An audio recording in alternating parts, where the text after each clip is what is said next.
আসসালামু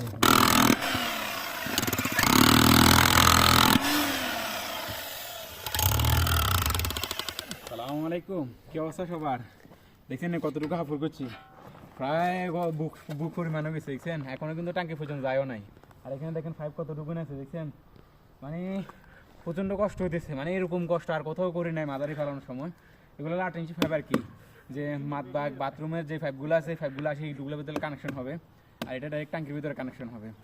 এখনও টাঙ্কি পর্যন্ত যায় না, টাঙ্কি পর্যন্ত যাইতে প্রায় আরও 1 পাইপ লাগবে, বুঝেন 1-1.5 পাইপের মতো লাগবে। এটা ফালানোর পরে যায়।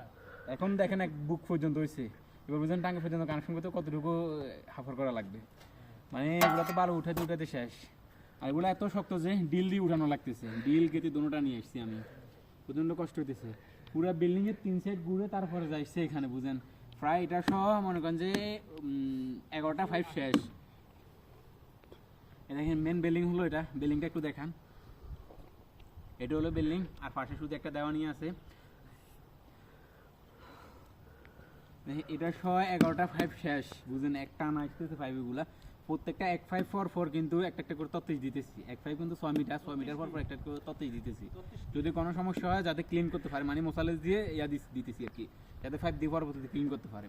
শুধু এই 3 সাইড দিয়ে এক সাইডে কানেকশন হবে, 3 সাইড ঘুরে আসছে একটা পাইপ। আর এই সাইডটা দেখান, এই সাইডে আরও কিন্তু হাফর করে রাখছি। এই সাইডেও কিন্তু যে এই সাইড থেকে কিন্তু কানেকশন করতে হবে টাঙ্কির সাথে। এই সাইডে কিন্তু আরও হাফর করে রাখছিলাম, আর একটু হাফর বাকি আছে। এদিকে ঘুরান। আর অনেকে বলবেন যে এগুলা এই পাইপগুলোকে কি বলে, এগুলাকে সহিত বলা হয় মাসুরা, তামানিয়া বসা মাসুরা, মানে 8 ইঞ্চি পাইপ আর কি। আর আমরা যে ফালাইতেছি এগুলাকে বলা হয় মাজারি ফালানো, এটা বলে আর কি। আর যে মাটি উঠাইতেছি, মানে বাংলাদেশে তো বলে যে মাটি উঠাইতেছি, এখানে বলা হয় মানে হাফর করতেছি। আর কতটুকু হাফর করছি দেখেন। তো অনেকজনে বলেন যে ভাই আপনি যেটা বাংলা বলবেন সেটা আর ভিডিও বলে দিয়েন, কারণ শিখতে সুবিধা হবে।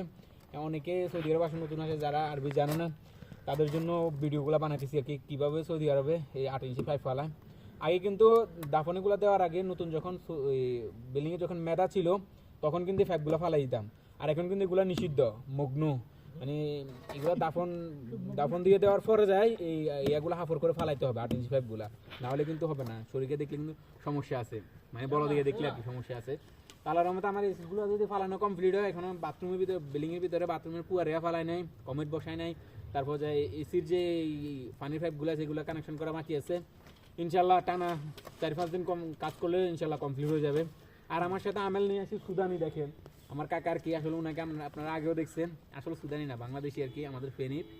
তো উনি মানুষ হিসেবে অনেক ভালো, সিমসাম আছে, চিকন। যদি দেখেন কি সুন্দরভাবে এখন মাঝারি ফালাইতেছে, আমার সাথে 5 জয়েন করতেছে।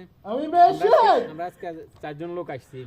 তো 3 সাইড ফালানো কমপ্লিট, আল্লাহর রহমতে কানেকশন করবো না ইনশাআল্লাহ, আগামী কালকে টাঙ্কির ভিতরে কানেকশন করবো। আরেকটা সেট বাকি আছে, সেটা ইনশাআল্লাহ কমপ্লিট করে দেবো। আর আমার দেখেন আমরা কতটা কষ্ট করি প্রবাসে, দেখছেন। আর আমার কাজগুলো কিরকম হয় অবশ্যই কমেন্ট করে জানাবেন আপনারা। পুরো পাইপগুলো কিভাবে মিজান করে জয়েন দিই সবকিছু দেখাবো আপনাদেরকে। করে দেন।